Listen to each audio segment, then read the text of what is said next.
Olá pessoal, boa noite. Então, esse é o vídeo onde eu vou analisar e puxar algumas reflexões em cima do nosso artigo A Aparição do Demônio na Fábrica, no meio da produção, do José de Souza Martins. Então, esse aqui foi o texto enviado para vocês. Diversas coisas que eu vou falar, talvez nem estejam nele, estejam no livro que o José de Souza Martins publicou um tempo depois. E eu cheguei a ver fala dele, ele era um professor da Faculdade de Filosofia, Letras e Ciências Humanas da USP. Eu fazia várias disciplinas lá, mas nunca consegui fazer uma disciplina efetivamente com ele. E ele é sociólogo do trabalho, um dos maiores sociólogos do mundo dessa área. E a área dele é sociologia e o raciocínio rural, de forma que essas pessoas têm como se fosse um estilo próprio de até compreender e lidar e até adoecer. Por que este artigo? Esse artigo ele é de um caso real e muito bem estudado, muito didático, porque a gente quer nesse momento, que é um ambiente que eu tenho um tipo de trabalho clássico, quase medieval, e ele vai passar por inovações que vão colocá-lo, no fundo, mais no mundo taylorista-fordista. Por mais que aumente muito a produtividade, a gente vai ver impacto em saúde mental de trabalhadores. Tanto que é o nome do artigo e do livro, né? A Aparição do Demônio na Fábrica. Porque se trata de um caso que a gente pode falar de acidente de trabalho. Diversos trabalhadores começaram a desmaiar na fábrica. E quando voltavam a si, alegavam ter visto o demônio andando à espreita. Então a gente vai fazer uma análise de caso, um tipo de aula que a gente costuma ter mais em MBA de gestão, porque é um case complexo, com várias etapas, e a gente vai fazer quase um CSI, quase um quebra-cabeças,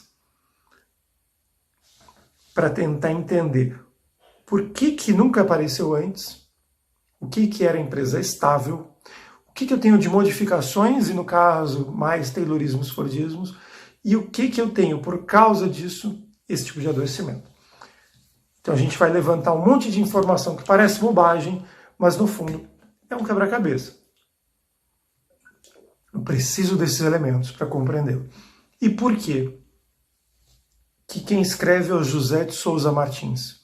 Ele escreve porque ele estava lá, ele viu, ele era office boy da Cerâmica São Caetano. Então estamos na Cerâmica São Caetano, e esse que virou depois, né, sociólogo, um dos maiores sociólogos do mundo, ele era um office boy. E ele acompanha modernizações do ambiente de trabalho e esse consequente desarranjar, essa desorganização com impactos psicológicos extremos. A gente tem casos atuais disso? Tem muitos casos atuais. Principalmente com fusão de empresa. Por exemplo, quando o Banco do Brasil comprou o Banco Estadual de São Paulo, o Nossa Caixa, não a Caixa Econômica Federal, mas tinha um chamado Nossa Caixa. Quando o Banco do Brasil compra a Nossa Caixa, tem uma fusão, e nossa, o que teve de afastamento de depressão, o que teve de problemas de esgotamento de estresse, que é o final da disciplina, síndrome de burnout, enorme. Então tem muitos casos atuais, mas nenhum talvez tão didático e tão bom da gente lembrar depois como esse. Por isso que a gente pega um caso antigo, até porque as empresas que não tinham nenhum resquício de taylorismo, fordismo, elas hoje em dia quase todas já têm, né? Então é legal a gente pegar uma que pegou essa primeira transição. Bom, então estamos na Cerâmica São Caetano. E eu vou trazer, então, algumas informações para vocês. O ano que o José de Souza Martins está lá, então, década de 60, faz bastante tempo, e ainda assim ele foi lançar o livro na década de 90, nos anos 2000, na verdade, porque isso ficou tão impressionante, esse estudo, que ficou tão referência como caso de modificações, impactos, que ele continua estudando e o livro tem muito mais informações. Se você ler o artigo, que é um artigo longo, mesmo para ciências humanas, gente, 30 páginas é muito grande. Por quê? Porque ele faz um estudo de engenharia de produção. Como funciona o sistema produtivo, como era, cada modificação, como fica. Para, a partir dessa engenharia de produção alterada, eu entender a psicologia do trabalhador dando pane completa. Informações que parecem bobagem, então, mas são fundamentais. O José de Souza Martins, ele escreve o artigo porque ele sabe de tudo. De todos os galpões e lugares da empresa. Só tá, e daí? E daí que só ele sabe. Porque a empresa tem lugares com segredo industrial. Então tem galpão, tem unidades de produção e prensa que não pode entrar. Quem é técnico, mecânico, engenheiro de uma área não pode entrar em outra. Só os donos e altos executivos. Eu não quero que um engenheiro, que um técnico qualificado conheça todo o processo produtivo. Senão ele pode sair de lá e abrir uma cerâmica. Então eu tenho espaços restritos. E como o José de Souza Martins era um office boy, e ele não era representativo de perigo, ou como a gente vê, né, na fábula, inclusive bem antiga, ele era ninguém. Então, se ninguém pode transitar por todos os lugares porque tem segredo industrial, ele, que era o ninguém, então ele pode. Então ele começa a reconstruir esse ambiente. E que empresa é essa? A Cerâmica São Caetano era uma empresa que produzia cerâmicas, pisos, e quando ele era defeituoso, quebrava os ladrilhos e fazia aqueles cacos para fazer mosaico. Só que era muito raro eu ter cerâmica da Cerâmica São Caetano ruim, ladrilhos ruins. Ela era muito boa. E aí, claro, eu começo a ter mais demanda. E a Cerâmica São Caetano quer aumentar sua produtividade. Então ela vai fazer alterações. Mas vamos falar dela antes dessas alterações. Por quê? Porque de uma hora para outra começa a ter desmaio de trabalhador. Sempre que eu tenho uma empresa e você tem que fazer uma análise, teve um caso ali com trabalhadores alcoolizados que brigaram e caíram de um andaime. Você tem que perguntar, sempre foi assim? Não. Isso aconteceu só uma vez? Não, aconteceu várias vezes nas últimas 2 semanas. Isso é bom, nunca aconteceu antes? Não. Começou quando? Há 2 semanas. O que aconteceu nesse período aí? Às vezes mudou o supervisor, mudou a chefia, atrasou o salário, deu algum problema, alguém morreu e eles estão bebendo por estresse. Se nunca aconteceu e começou a acontecer, será que não aconteceu algo aí como evento gatilho? Aqui na Cerâmica São Caetano a gente vai ter evento gatilho. Mas como é um evento que muda a estrutura da empresa, vamos ter que falar como era antes e como era depois, para tentar entender por que isso gera tanto impacto no trabalhador. Então, eu tenho uma empresa que o produto é muito bom e os trabalhadores trabalham, pensam, executam, se reconhecem no produto final, adoram o produto, vestem a camisa da empresa. Então, são trabalhadores que gostam muito do produto. Guardem essas informações, isso é importante.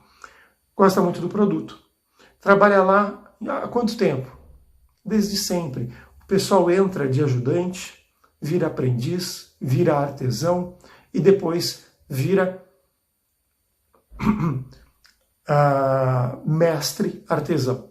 Então eu tenho uma fábrica que as pessoas vão entrando e vão ficando. Então, pessoas que quando eu chego na fábrica e falo, vamos mudar o sistema, tem uma parcela que está lá há 20 anos, há 25 anos. O impacto é sempre muito grande quando eu tenho uma rotina e um hábito costumeiro. E também são trabalhadores, e que é muito importante para a gente, eles são de uma área rural, que se deslocam e vão trabalhar na Cerâmica São Caetano. E eles começam a morar ali do lado, porque eles migraram para trabalhar lá. Então começa a ter, e é muito comum em São Paulo, bairro com o nome da empresa. Então um bairro lá que é Matarazzo, porque ficava junto da empresa Matarazzo, e assim vai. Então eu tenho uma certa vila industrial. Esse pessoal praticamente mora junto.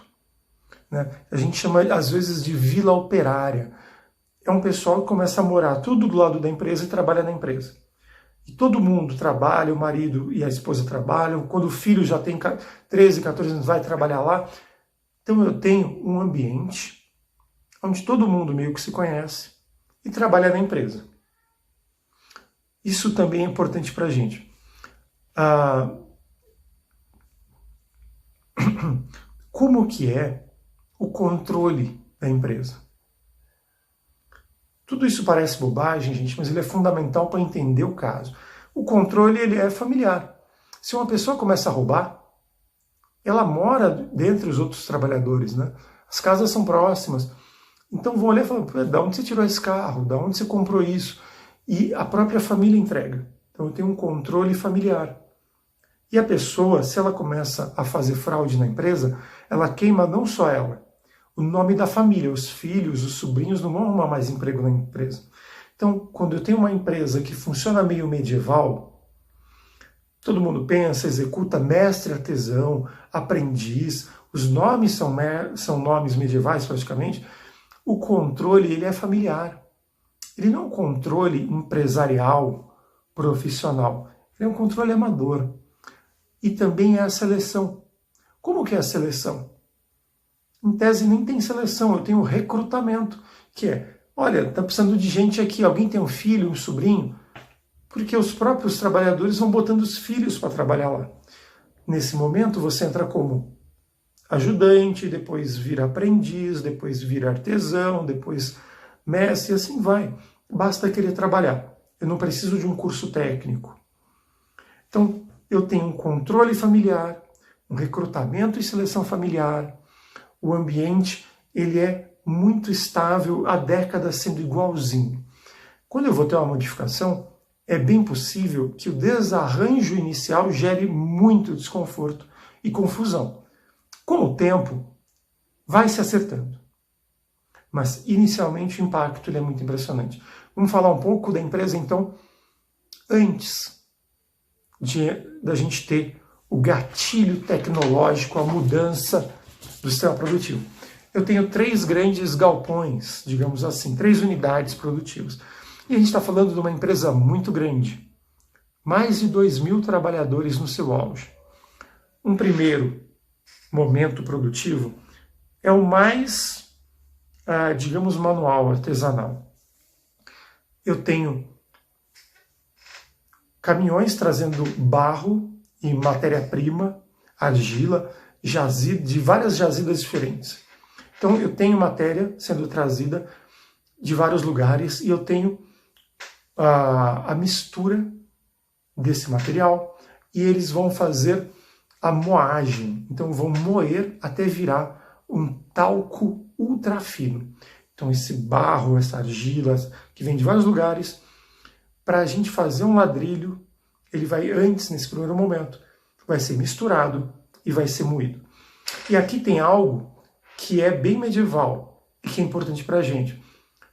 O mestre pegava o talco e ele tinha um padrão de qualidade totalmente artesanal, que quando tailoriza vai dar pau depois, mas inicialmente ele pega na mão e na própria mão ele diz, já é barro gordo.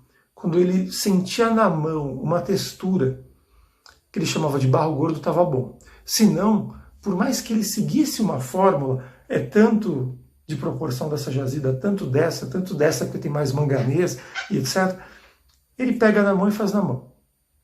Então, por mais que eu tenha uma fórmula, a experiência tátil está acima da fórmula de execução. O segundo momento é um momento, digamos, mais industrial. Eu tenho uma prensa, onde eles colocam esse talco em grelhas, e aí há uma prensa. E depois de sair prensado, esses ladrilhos vão para o forno. E é um forno como se fosse um iglu. Entra, tampa, fica dias lá, queimando o ladrilho, e aí depois abre o forno e tira. Então eu tenho, nessa parte, as prensas, onde o sujeito opera uma máquina e vai pressionando, e que é uma prensa mais manual, faz bastante esforço o sujeito, e o forno que ele é intermitente. Tem hora que ele está funcionando e só tem que esperar.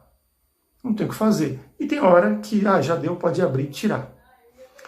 É igual fazer pizza. Se tem uma pizza lá assando, você tem que ficar com a outra esperando.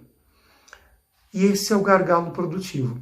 Porque enquanto ficam peças lá dentro fazendo a queima do ladrilho, muitas vezes o setor seguinte não tem o que fazer. Por isso que o setor seguinte trabalha em média 4 ou 5 horas só, nem 8. Qual que é esse terceiro setor? As escolhedeiras. As escolhedeiras são mulheres que elas têm mesas com rolamento, que não é esteira fordista, porque é ela que controla o movimento. Ela puxa ladrilho e bate. Pelo som dos ladrilhos, ela faz análise visual, vê a cor, separa entre os mais escuros e os mais claros, e ela bate ladrilho e pelo som ela sabe se tem fissura ou não. Imagina o quão artesanal não é esse controle de qualidade. Bater ladrilho e saber pelo som. Bom, essas mulheres, muitas vezes, elas saíam bem antes, justamente porque não tem trabalho suficiente para o dia. Bom, a gente tem, então, a empresa apresentada de uma maneira mais simples, pré-modificações. Quais são as modificações? Modificação é identificar o gargalo produtivo. Vem bastante coisa, mas aí afunila. Esse afunilamento, o gargalo produtivo, ele está colocado principalmente no forno. Então eles pensam, será que não tem? E depois eu fui ver isso em Santos há muitos anos. Quando eu fui estudar esse texto, até lembrei. Eu ia num lugar que tinha esfirras. E é um forno tipo iglu mesmo, né? Você abre, colocava lá as esfirras, fechava, tinha que esperar. E a gente ficava com a ficha na mão. É a minha não, a sua tem mais 2 fornadas antes da sua. E aí, isso em Santos. Quando eu fui para São Paulo, eu fui comer no Habib's, e o que eu vi? Não é um forno tipo iglu, tipo esses fornos a lenha e tal.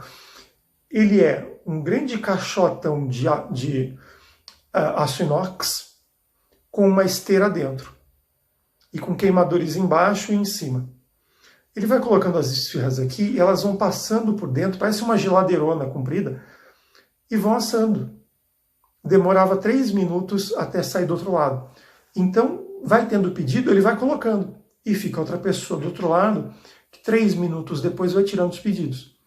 Veja que eu nunca paro de colocar esfirra. Ele é um forno contínuo, ele não é um forno intermitente. E é mais ou menos isso que eles vão criar. Um forno contínuo em U, de dezenas de metros, que vai entrando ladrilho, demora dias para sair, mas depois que começar a sair, eles tinham trilhos e carrinhos no qual ele vai passando por esse forno. Depois de dias, quando começar a sair ladrilho, também não vai mais parar de sair. Então, eu tiro um forno intermitente e eu coloco num forno contínuo. E não só isso. Esse que é o segundo momento industrial, prensas e fornos, eles também viram o licenciamento de prensas Dorst alemã. Fizeram visitas na Alemanha, os engenheiros, e trouxeram essa tecnologia. Veio até alemão junto para ajudar a construir. Então eles criam um tipo de prensa que pressiona de forma mais automática. E pressiona melhor e mais homogeneamente, de forma que um ladrilho com metade da matéria, metade de matéria-prima, tem a mesma dureza e durabilidade. O que significa que eles iam conseguir pressar mais rápido e iam conseguir fazer o dobro de ladrilho com a mesma matéria-prima. E isso vai casar com o forno contínuo, que vai aumentar muito a produtividade. Claro, para isso, não só esse momento produtivo foi alterado, mas eu vou ter alguns impactos nos outros. O impacto nesse é trazer e começar a contratar engenheiros, porque era uma questão de mestres artesãos, e etc. Então começo a trazer engenheiro, começo a trazer técnicos, começo a trazer pessoas qualificadas para fazer esse ladrilho com metade da espessura e a mesma dureza e durabilidade. A fórmula de mistura dele, que era o momento anterior, chamado terracota, que era de mistura e moagem de barro, tem que ser muito preciso. Então eu tenho uma fórmula e eu vou ficar fazendo agora dosagens e mensurações diárias de quanto de ferro, de manganês tem em cada amostra. Porque eu tenho que ser perfeita a formulação para que o ladrilho dê certo. Então eu começo a colocar o quê? Engenheiros e técnicos avançados nessa parte, onde era uma área muito medieval há décadas. E eles começam a falar, tem que seguir a fórmula. Não tem mais essa de pegar na mão e falar, mas não é barro gordo. Ok, vocês estão há 70 anos pegando na mão e falando, agora é barro gordo, agora tá bom, pode ir para a prensa. Agora acabou esse negócio. Pegou na mão, não é barro gordo, dane-se, tem que seguir a fórmula, manda. Qual que é a questão importante? Eu tenho o segredo industrial entre uma área e outra.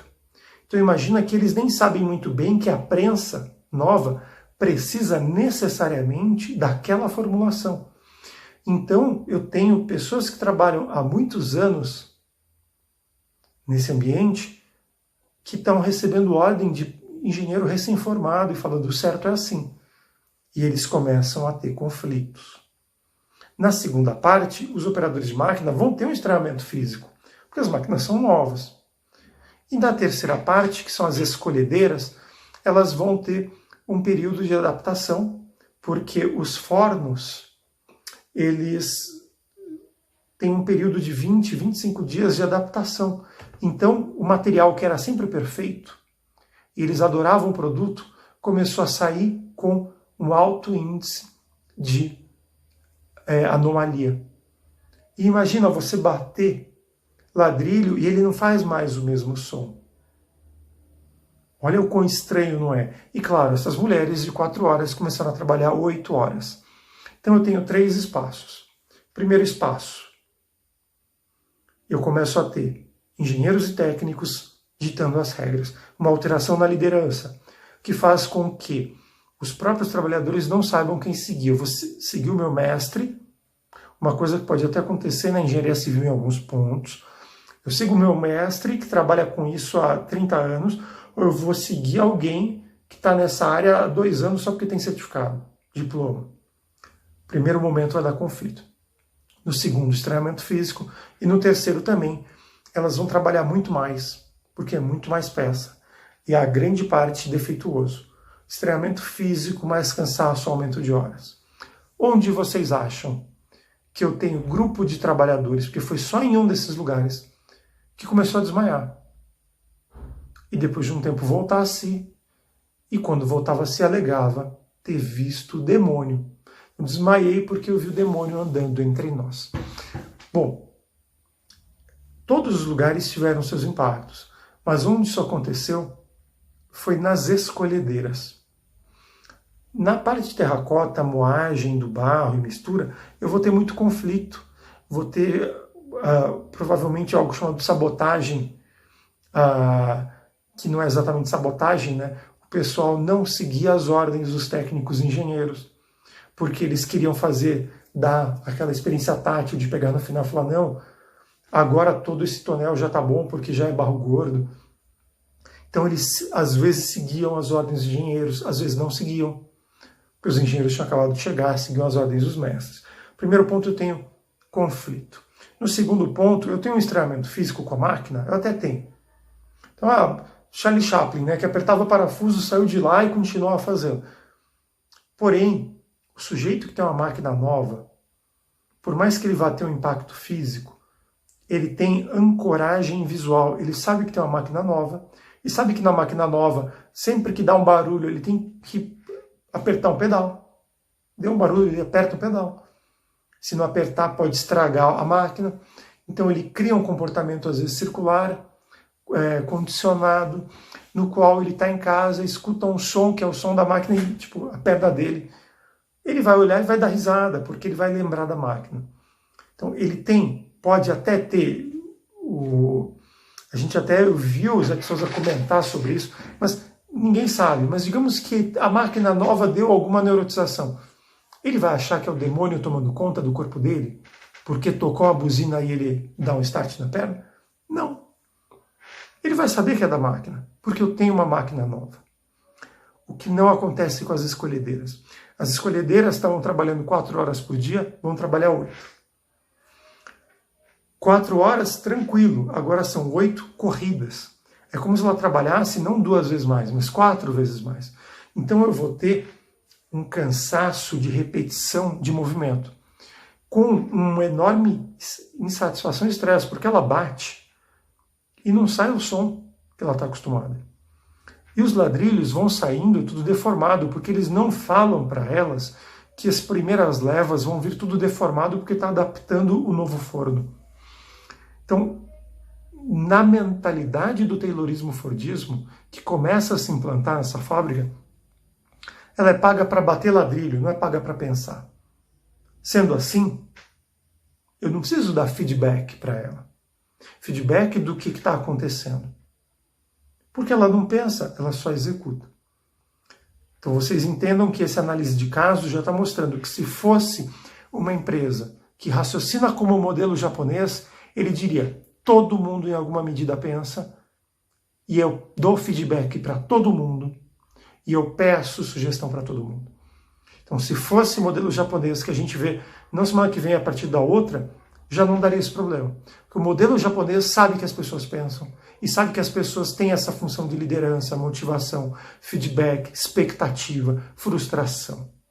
Trabalho em equipe. O modelo japonês, como a gente vai ver na próxima semana, com a aula do caso do experimento de Hawthorne, eles já começam a manejar tudo isso.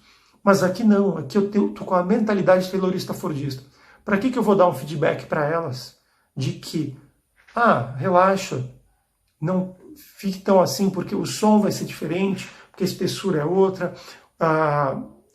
quase todo o material vai ser descartado porque a gente está adaptando o forno para o Brasil, testando o bico de diesel. Não, se ela é paga para executar, ela que execute. Esse é o raciocínio do taylorista-fordista. Então essas mulheres vão ter um estranhamento físico com um esgotamento físico.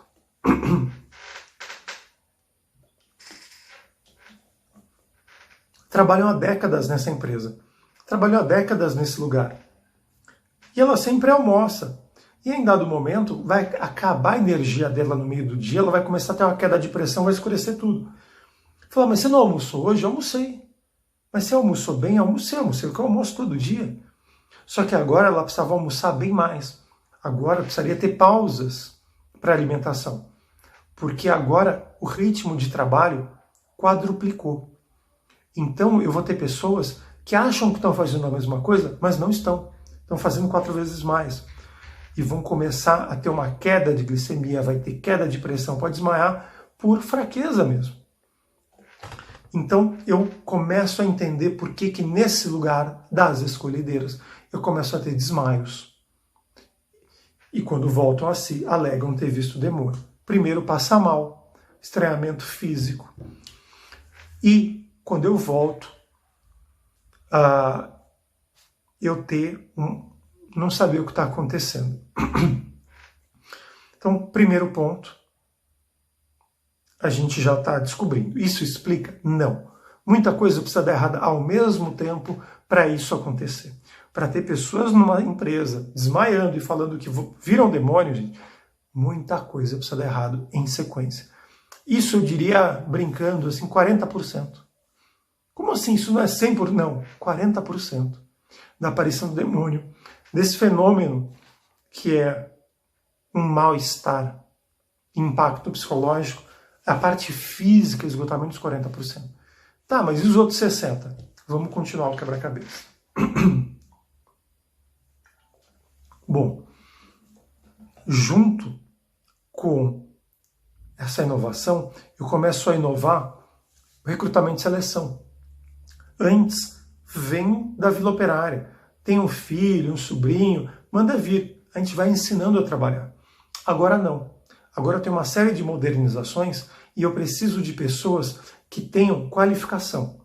Tanto que o dono da Cerâmica São Caetano é o Simonsen, que é um dos caras que cria Senai, o Serviço Nacional da Indústria, que vai dar curso para as pessoas terem qualificação para trabalhar. Porque ele é um sujeito que nessa época não tem quem contratar. É uma época que em várias empresas do Brasil traziam técnicos estrangeiros porque no Brasil não tinha qualificado.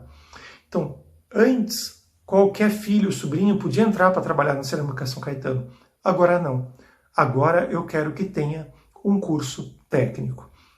Então começo a ter gente que o pessoal nunca viu. Eu começo a ter gente na empresa que não mora na Vila Operária, nunca ninguém viu. Então a gente bate num outro problema da modernização, da saída, digamos, do mundo medieval, o sistema de controle. Como que era o sistema de controle antes? Era familiar, amador. As famílias se conheciam, o pessoal mora junto, todo mundo se controla. Agora eu tenho pessoas que vêm de outras cidades. Eu trago técnico de outro país, porque não tem técnico qualificado. Eu confio nessa pessoa? Não. O que acontece nesses lugares? Eu começo a ter sistemas de supervisão e sistemas de controle mais pesados. Então a Cerâmica São Caetano, que só queria quebrar o gargalo produtivo, modernizou, mudou o sistema de recrutamento e seleção por tabela e muda o sistema de controle. E ela começa a contratar supervisores para andar de moto entre os galpões e vendo as pessoas. Eles tiram foto, numa época que foto era muito cara. Então, o trabalhador trabalha o dia todo, ele para 1 hora para dar uma descansada, pumba, tira uma foto dele. Então as pessoas ficam muito tensas. Pô, eu trabalho, das minhas 8 horas diárias, eu trabalhei 7 horas e 58 minutos. Eu quero sentar e dar uma esticada. Vai que na hora que eu faço isso, eles passam a tirar uma foto. Então eu começo a me sentir o quê? Controlado, observado, pressionado, constrangido. Todos os trabalhadores antigos começam a sentir, e as escolhedeiras também. Ao ponto de que o Zé de Souza Martins, ele cita no artigo, ele coloca no livro, ele consegue uma advertência, um documento de uma advertência que um funcionário levou por ter sido pego, na verdade por ter sido visto estar trancado, fechado dentro do banheiro, se masturbando. Não, tudo bem que está errado, mas como é que viram se ele estava lá fechado, trancado? A empresa Cerâmica São Caetano fez buraco nas portas. E passava sempre alguém lá para ir olhar no buraquinho. O que alguém está fazendo no banheiro? Imagine a neurose de controle que essa empresa começa a ter de observar, controlar, registrar, mapear os trabalhadores. Então, eu começo a ter funcionários que nunca ninguém viu, passando de moto. Eu começo a ter buraco nas paredes do banheiro. Eu começo a ter todo um ambiente extremamente estressante que faz você se sentir observado.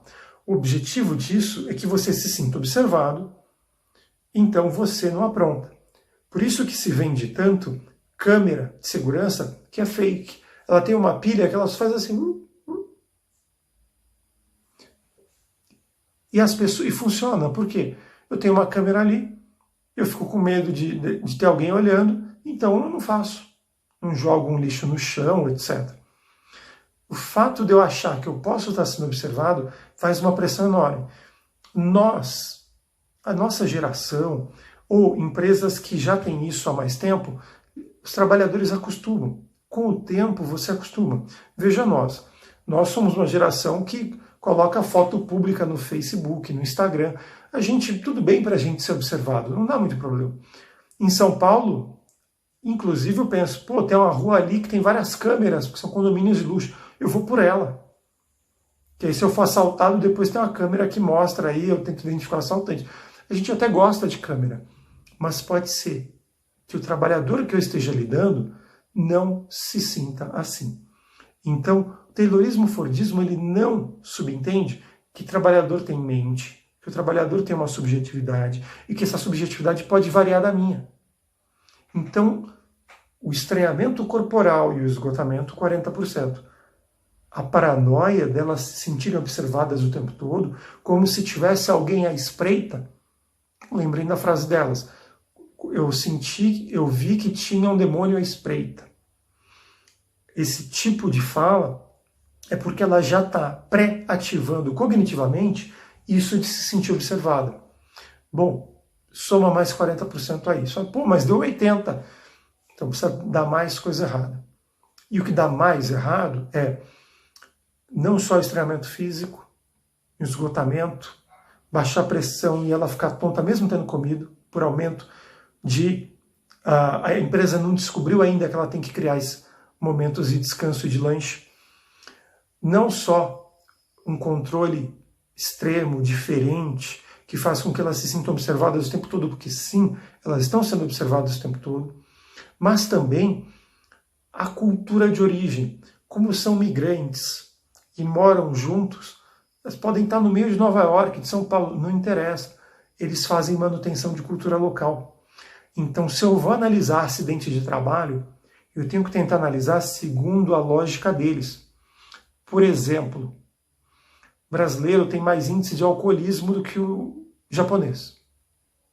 O japonês tem mais índice de suicídio do que o brasileiro. Se um brasileiro vai morar no Japão, será que vai diminuir o índice de alcoolismo dele, probabilidade de alcoolismo, e aumentar a probabilidade de suicídio? Depende. Se ele for, como eu tenho amigos que foram morar no Japão e moram num condomínio só de brasileiro, com churrasquinho e pagode no final de semana, você coloca lá Faustão, para sentir no Brasil. Esse cara mantém os índices tradicionais de adoecimento da cultura brasileira. Porque ele está lá, mas a alma dele é como se fosse aqui. A alma no sentido hábito psicológico. Agora, se o brasileiro vai morar em Tóquio, num apartamento, e vai aprender japonês, viver com os japoneses, ele vai desabrasileirar e se orientalizar. Então, sim, vai diminuir o jeito dele adoecer, típico brasileiro, e vai começar a ter mais o jeito japonês de adoecer. Às vezes eu estou numa cidade grande, Curitiba, São Paulo, Nova York, não importa, e eu penso, não, todo mundo aqui é racional, todo mundo aqui já está muito igual, cidade grande, e não. Pode ser que eu tenha um grupo de imigrantes que fazem manutenção de cultura local e eles mantenham um estilo que não faz muito sentido para mim, mas faz para eles, de adoecer. Então, se eu tenho, por exemplo, numa obra, operários brasileiros e operários haitianos, e os haitianos moram juntos, escutam a sua música, continuam falando a própria língua, eu tenho que prestar atenção se algum comportamento que vem deles não tem a ver com a cultura deles. Ah, mas eles estão ficando muito estressados e discutem muito com chefia. Isso é normal no Haiti? É. Falar, não, então, com o tempo eles vão ver que no Brasil não é bem assim. Eu tenho que fazer o cálculo se é normal ou não, de acordo com a cultura de origem, e se há ou não manutenção de cultura de origem. Como os trabalhadores da Cerâmica São Caetano moravam numa vila operária, eles fazem manutenção de cultura de origem, e nesse caso, era acreditar em fenômenos de demonização e etc. Por isso que, quando eu tenho estranhamento corporal e eu tenho estranhamento do controle e tudo está muito estranho, ela sente que ela não controla o próprio corpo, ela sente observado o tempo todo, abre uma lacuna. O que está acontecendo comigo? Essa lacuna, no modelo japonês, não existe, porque eles fazem reunião mensal, quinzenal, às vezes semanal, para dizer o que está rolando, o que vai rolar, quais são as modificações, dá feedback para o pessoal dá feedback para eles. Eu não deixo uma lacuna para o trabalhador ficar imaginando, fantasiando. Tudo tem que ser muito claro. Tudo tem que ser feedback e feedback em cima de feedback. Lá não. Lá, trabalhador não é pago para pensar mesmo, é só para executar, não preciso falar com ele. Clássico erro taylorista fordista. E aí elas pensam, mas o que acontece comigo? Por que está tão estranho? Por que eu não estou tendo o controle do meu próprio corpo? Por que eu estou me sentindo observado? E ela conclui com aquilo que ela tem. E o que ela tem é a cultura de origem. Que no caso eu estou com um encosto, eu estou com um fenômeno de demonização, o demônio está tomando posse daqui. O que significa que os 20% restantes são falta de feedback. Podia ter dado tudo errado. Se o chefe, se um líder tivesse sentado e falado, pessoal, relaxa, está acontecendo isso, está acontecendo aquilo, não tem problema, os ladrilhos vão ficar assim, pode fazer mais pausa para descanso. Se for tudo bem gerenciado, aqueles 80% não iam de problemas, né? 40 físicos, 40 da pressão e controle, não ia ter feito a galera desmaiar. O feedback teria resolvido tudo, mas a ausência de feedback fechou esse quebra-cabeça e fez com que elas tivessem que preencher essa dúvida com o que elas tinham, que era a cultura própria delas, de origem. E a gente vai ver que a empresa, depois, meio que sem saber, uma hora pede para os trabalhadores: o que eu faço? E os trabalhadores pedem para se chamar um padre para ir rezar uma missa, né? E a empresa já desencava: tá bom, chama um padre. E vai lá o padre, reza a missa, junta todo mundo. E nisso ele consegue fazer uma reunião quase que de feedback. Consegue fazer com que melhorem-se as comunicações. E, claro, tem um tempo que as pessoas se desorganizam e depois elas vão se organizar. E calhou dele estar ali nesse prazo. Tanto que depois que ele foi, vai parando de ter esse fenômeno. E as pessoas, claro, atribuem ao fato de que foi o padre que benzeu, então pararam de desmaiar, o que é a prova real de que tinha o demônio mesmo lá. Enquanto não, mesmo sem saber, o padre fez uma intervenção organizacional bem sucedida. Mas algo que foi na tentativa e erro, sendo que se a gente usar o ferramental que a gente vai ver a partir de semana que vem, a gente compreende o que está acontecendo e faz essa gestão. Não precisa ficar indo na tentativa e erro, nem chamando o padre para benzer. O caso, a aparição do demônio na fábrica, ele é esse, e ele mostra como, às vezes, introduzir uma inovação que aumenta a produtividade e aumenta a competitividade da empresa, a empresa tinha que taylorizar e fordizar vários trechos, senão ela ia perder competitividade, ia fechar. Então, assim, tem que fazer, tem que fazer. Porém, saiba que isso gera impactos. Então, às vezes, traga para essa análise outros fatores, como eu sei que o trabalhador só vai repetir, mas ele vai ter impacto psicológico, então eu vou gerenciar isso, vou conversar com ele também. Não desumanize o trabalhador, por mais que ele seja temporariamente num cargo só de repetição. Bom, pessoal, essa é a análise em cima do texto que enviei de vocês. Enviei para vocês. Enviem perguntas para mim, vou criar um fórum no Moodle, deixem suas perguntas. E até semana que vem, com o caso muito importante também, mas nos Estados Unidos, que cria a Escola de Relações Humanas, chamado o efeito Hawthorne, que nos dá o experimento Hawthorne. Então, até mais. Boa noite para vocês.